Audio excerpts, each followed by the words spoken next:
Hello friends and welcome. In this short tutorial, I'm going to show you how to log into Tornelo and set up your free account. On my screen here, you'll see the Tornelo website. And what you need to do is click on either the start button down here or up the top to create a new account.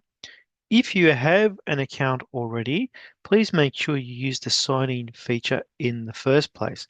And all you need to do here is click on Start Free and click on Go. And from here, you can click on Sign Up.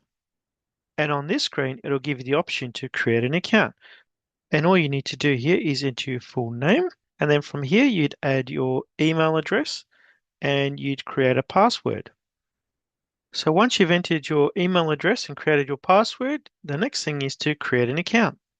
And from here, you'll receive an email. And from that email, you need to enter your verification code number.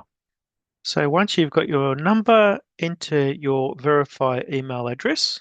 And then on this screen, you'll see, congratulations, tell us more about yourself. Why did you create the account? Am I a player, parent, a spectator, arbiter, organizer, or manager? In this case, you would select player and you click on submit.